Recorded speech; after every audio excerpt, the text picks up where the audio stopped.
오늘 성령의 열매 6번째 시간입니다. 5번째 열매인 자비에 대해서 함께 오늘 살펴보겠습니다. 먼저 우리 갈라디아서 5장 22절 23절 성령의 열매 다시 한번 우리 암송을 해보겠습니다. 벌써 여러 번 했는데 한번 눈 감고 해볼까요? 자신 없는 분은 보고 하시고요. 오직 성령의 열매는 시작. 오직 성령의 열매는 사랑과 희락과 화평과 오래 참음과 자비와 양성과 충성과 온유와 절제니 이 같은 것을 금지할 법이 없느니라. 아멘. 꼭 암송하실 수 있기 바랍니다. 오늘 5번째 열매, 자비의 열매에 대해서 함께 살펴보겠습니다. 다른 성경 번역본을 보면은요, 이 자비를 친절이라고 그렇게 또 이렇게 번역을 해 놓았습니다. 이 자비와 가장 잘 보여준 그 말씀이 있습니다. 누가복음 10장에 보면 선한 사마리아인 비유입니다. 우리가 잘 아는 말씀이죠. 어떤 사람이 예루살렘에서 그 여리고로 가는데 강도를 만났습니다. 그래서 다 빼앗기고 어려움을 당했는데 마침 그때 누가 지나갔죠? 제사장이 지나가고 레위인이 지나갔는데 그 모습을 보고 그냥 지나쳐 버렸어요. 그런데 사마리아 사람이 그 강도 만난 사람을 어떻게 합니까? 불쌍히 여기고 도와주죠. 그에게 다가가서 포도주와 기름을 붓고 그를 치료해주고 또 그를 주막까지 데려가서 보살펴주고 다음날 그 주인에게 돈을 주면서 내가 올 때까지 또 돌봐달라 이렇게 이야기를 합니다. 그 이야기를 듣던 사람이 그 서기관이 예수님이 서기관에게 묻죠. 너는 이 세 사람 중에 누가 강도 만난 자의 이웃이냐 이렇게 물어봅니다. 그때 뭐라고 말합니까? 자비를 베푼 자입니다 이렇게 서기관이 말했어요. 그때 예수님이 뭐라고 하셨냐면 너도 그와 같이 하라. 즉 너도 자비를 베풀어라. 이렇게 예수님이 말씀을 하셨죠. 오늘 누가복음 6장 36절에도 보면 자비에 대해서 이렇게 말씀을 하셨습니다. 너희 아버지의 자비로우심과 같이 너도 자비로운 자가 되라. 하나님께서 자비로운 자다 이렇게 말씀을 하셨다는 거예요. 그 영어 성경에 보면은요, 그 자비에 대해서 그 kindness 또는 gentleman 이렇게 이제 영어 성경에 되어 있는데요, 말 그대로 친절한 자, 또 예의 범절이 있는 자 이런 뜻이잖아요. 그래서 이 자비라는 것이 온유함, 관대함, 친절함, 또 신사적인 이런 단어들과 이제 연결이 됩니다. 다른 사람이 어려움을 당했을 때 긍휼한 마음을 갖고 사랑과 또 관심으로 그를 돌봐주는 것, 이게 바로 자비다라는 것입니다. 따뜻한 하루라는 예화 사이트가 있는데 거기에 보면 이런 자비와 관련된 이러한 예화가 있습니다. 여러분 소파 방정환 선생님을 아시죠? 어린이날을 제정하신 분. 그분이 한 번 이런 일화가 있습니다. 하루는 그 방정환 선생님 집에 강도가 들었대요. 그런데 그 선생님이 그 강도에게 이렇게 말을 했답니다. 아니 돈이 필요하면 와서 달라고 하면 되지 뭐 칼까지 들이대고 그럴 필요 있나? 그러면서 돈이 필요하면 내가 주겠소 하고는 돈다발을 줬다는 거예요. 그랬더니 이제 강도가 놀랬겠죠. 그리고는 돈을 갖고 나가려고 하니까 그 방정환 선생님이 또 그랬답니다.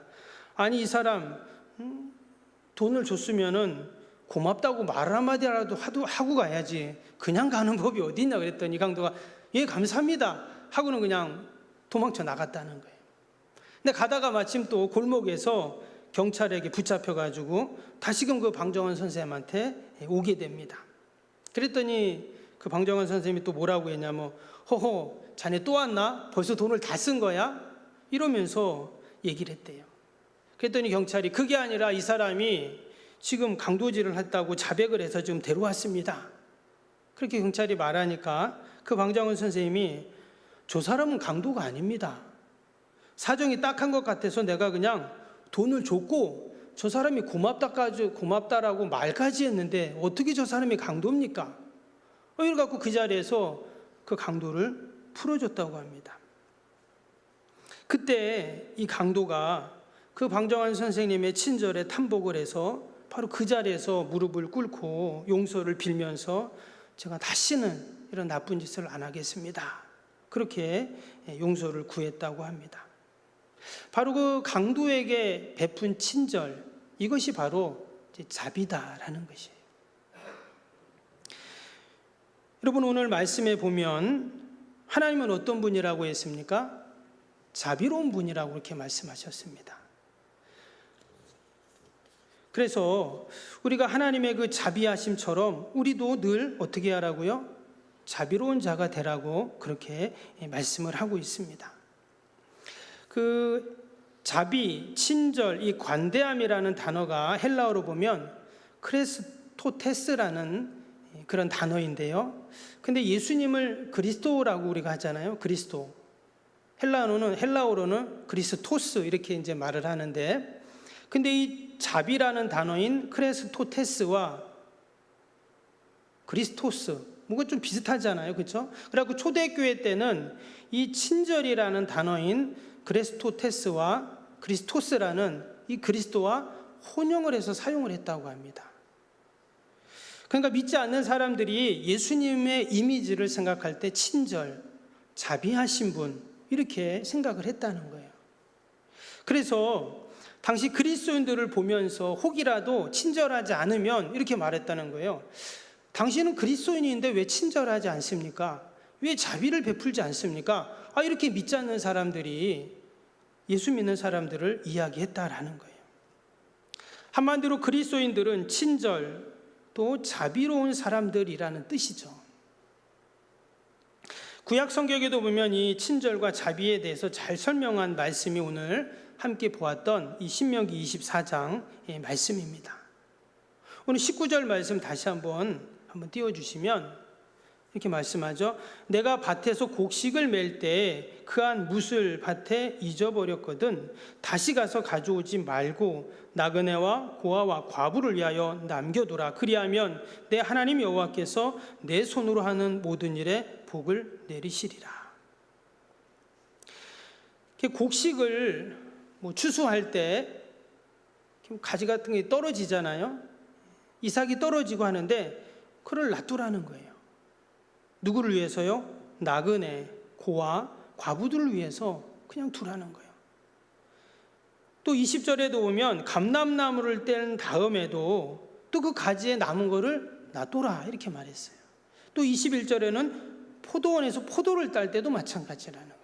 근데 오늘 19절을 다시 보시면 이렇게 나그네와 고아와 과부를 위해서 이러한 배려와 자비를 베푼 자들을 뭐라고 말합니까? 19절 뒷부분에 보면 내 손으로 하는 모든 일에 복을 내리시리라 이렇게 말씀하셨어요. 한마디로 자비를 베풀고 친절을 베푸는 자에게 하나님이 복을 주신다고 약속한 거예요. 우리가 지난주에 오래 참는 자에 대한 말씀을 보았죠. 오래 참음이라는 열매. 그것도 마찬가지였어요. 오래 참는 자에게 뭘 주신다 했어요? 복을 주신다 했잖아요. 그래서 이 성령의 열매는 다 복된 열매입니다. 우리가 이 땅에 살아가면서 맺어야 할 열매가 이런 바로 이 복된 열매, 성령의 열매들인 줄로 믿습니다.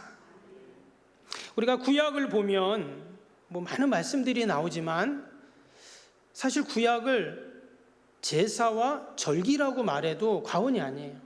여러분 보시면 계속 제사에 대한 얘기로 이렇게 말씀이 나와요. 또 절기를 지키는 거에 대해서 쭉 말씀이 나옵니다. 이스라엘 백성들을 출애굽시키신 이유와 목적도 마찬가지였어요. 그들이 마음껏 제사를 드리고 행복하게 절기를 지키게 하기 위해서 그들을 출애굽시키셨어요.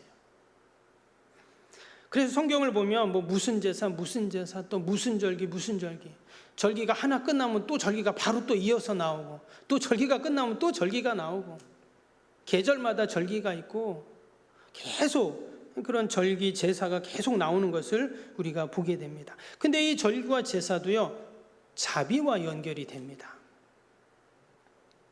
왜냐하면 여러분 절기와 제사를 통해서 무엇을 깨닫습니까? 하나님의 은혜를 깨닫잖아요. 제사는 당연히 내가 죄를 지었지만 내가 죽지 않고 짐승을 죽이면서 네 죄가 사해지는 그런 하나님의 은혜를 경험하고, 절기도 하나님께서 베푸셨던 추수를 하거나 또 이런 그 절기들 있잖아요. 기념하는 절기들, 그들이 출애굽한 것을 기념하는 절기들. 근데 이 모든 절기들 가운데 말 그대로 그들이 축제인데, 그때 어떻게 하는가? 모든 사람들이 함께 음식을 먹고 나누고 기뻐하죠. 그때 바로 이 나그네와 고아와 과부들을 생각하고 그들과 함께하고 그들에게 자비를 베푸는 날, 이게 바로 절기거든요. 그래서 모든 제사와 절기는 자비를 베푸는 날이다 하는 겁니다. 근데 이 자비라는 코드는요, 성경 처음부터 마지막까지 계속 이어집니다.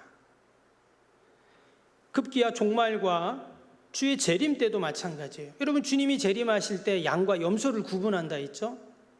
왼쪽에는 저주받을 자, 오른편에는 영원히 낙원에 가서 복을 받을 자를 이렇게 구분을 하세요. 근데 그때도 그 기준이 뭐냐면 자비라는 거예요.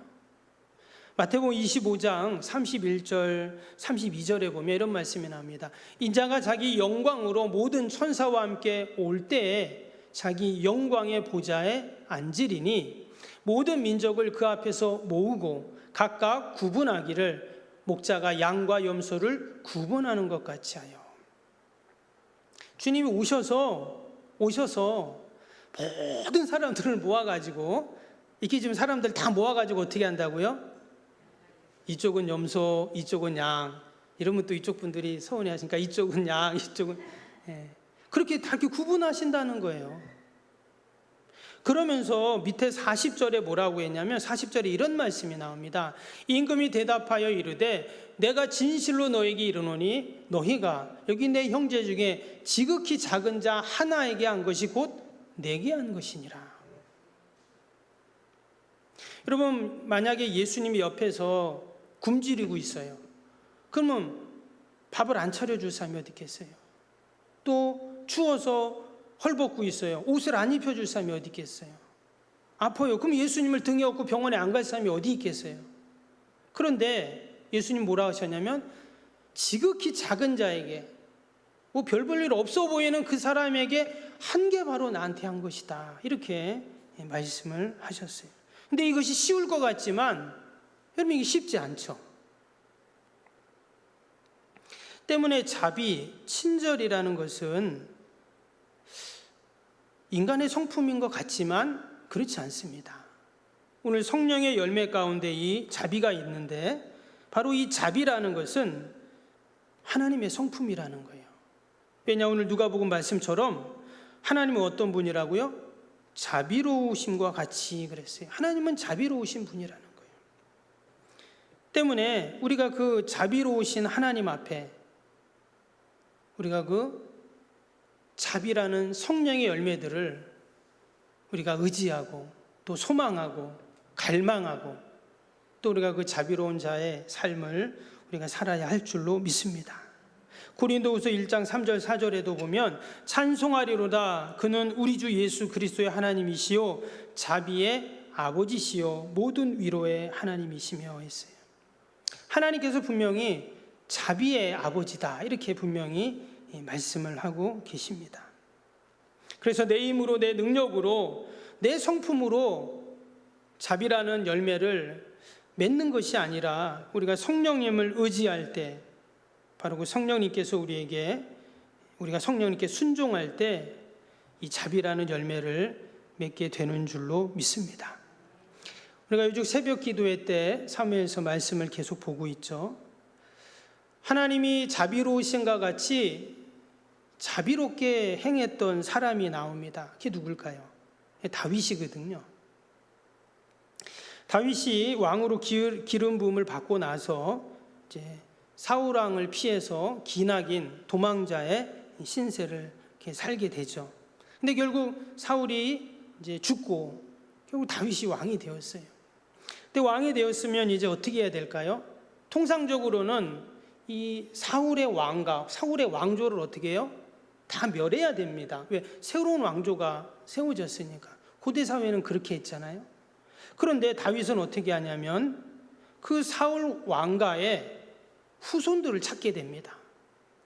왜냐? 그들을 찾아서 다시를 말리려는 것이 아니라 어떻게 해요? 그 손자, 사울의 손자 중에 무비보셋이라는 손자를 찾게 되죠. 근데 그에게 어떻게 하냐면 사울의 모든 재산을 다 그 무비보셋에게 다 물려줍니다. 찾아서 주죠. 뿐만 아니라 그를 왕의 식탁에서 함께 식사할 수 있는 그런 특권을 줍니다. 한마디로 다윗은 그에게 자비를 베풀고 또한 친절을 베푼 것이죠. 무비보셋이 사무엘하 9장에 보면 뭐라고 말했냐면 이 종이 무엇이간데 죽은 개 같은 나를 이처럼 돌보십니까? 이렇게 얘기를 합니다. 그때 이제 다윗이 뭐라 했냐면 사무엘하 9장 3절에 보면 왕이 이르되 사울의 집에 아직도 남은 사람이 없느냐? 내가 그 사람에게 하나님의 은총을 베풀고자 하느라 했어요. 내가 하나님의 은총을 그에게 베풀겠다. 이 하나님의 은총이 뭡니까? 바로 자비거든요. 성경에는 이 하나님의 은총을 헤세드라고 구약에는 써놨습니다. 이 헤세드라는 단어는 사랑, 자비, 은총, 은혜 다양하게 이제 번역이 되었는데 바로 이 헤세드라는 단어가 오늘 이 신약에서는 바로 이 자비라고 나오는 크레스토테스라는 단어와 같은 단어입니다. 우리가 어떻게 하면 여러분이 크레스토테스라는 이 헤세드라는 자비의 열매를 맺을 수가 있을까요? 다윗은 그 자기에게 베푸신 그 하나님의 은혜, 그 자비를 그는 기억을 했습니다. 시편 51편 1절에 이런 말씀이 나와요. 그가 이렇게 이제 참회를 하는데 하나님이여 주의 인자를 쫓아 나를 긍휼히 여기시며 주의 많은 자비를 쫓아 내 죄가를 도말하소서. 하나님 앞에 자신이 많은 죄를 지었는데 수많은 사람을 죽이고 뿐만 아니라 자기의 사랑하는 그 충복 우리아를 죽이고 그 아내를 취했잖아요. 근데 하나님 앞에 그가 뭐라고 그러냐면 주님의 많은 자비로 자신에게 그 은혜를 베풀어 주신 그 은혜를 그가 생각을 했다라는 것입니다. 여러분, 저와 여러분도 우리가 그 다 하나님의 말로 닿을 수 없는 그 자비를 덧입고 우리가 다 이 자리에 있는 줄로 믿습니다. 우리가 자비라는 열매를 맺는 방법, 먼저 하나님의 나에게 베푸신 그 자비를 기억하고 또 늘 그 은혜를 감사하며 찬양하는 삶이 있어야 할 줄로 믿습니다. 그리고 더 나아가서 내가 실제적으로 자비와 친절을 베풀어야 되겠죠. 그럼 우리가 베풀어야 할 그 친절의 대상이 누굽니까? 오늘 신명기 24장에 보니까 세 부류가 나왔죠. 누굽니까? 나그네와 또 고아와 과부라고 지금 이렇게 나왔습니다. 근데 우리가 이 말씀을 보면서 이거 나그네라는 거는 뭡니까? 집이 없는 자가 나그네잖아요. 집이 없다. 여러분, 이 땅에서 우리가 인생을 마치는 날이 있는데 그때 우리가 가야 할 집이 있어야 됩니다. 근데 돌아갈 집이 없는 사람이 있어요. 그게 바로 나그네죠. 영적인 나그네입니다. 피곤한 인생, 그 영혼이 실만한 아버지 집을 모르는 나그네들, 우리가 그들에게 바로 복음이라는 자비를 베풀어야 한다는 것이죠. 그러면 고아는 누굴까요? 고아는 말 그대로 부모님이 없는 사람이 고아인데 아버지를 모르는 사람이 고아죠. 바로 하나님 아버지를 모르는 인생, 그들이 영적인 고아입니다. 우리가 그들에게 복음이라는 자비를 베풀어야 돼요. 또 과부는 어떻습니까? 신랑이 없는 여인이 과부죠. 마치 예수 신랑이 없는 또 버림받은 인생의 과부. 예수님이 신랑 되어 그 주님과 깊은 사랑을 할 수 없는 그러한 자들에게 우리가 어떻게 해요? 복음이라는 자비를 베풀어야 된다는 것입니다. 그래서 우리 주위에 돌아보면 여러분 우리가 베풀 친절과 자비를 베풀 사람들이 얼마나 많은지 모릅니다. 영적인 나그네들, 영적인 고아들, 영적인 과부들, 우리가 그들에게 이 성령의 열매, 바로 이 자비와 친절의 내가 받은 그 은혜들을 우리가 함께 나누어야 할 줄로 믿습니다.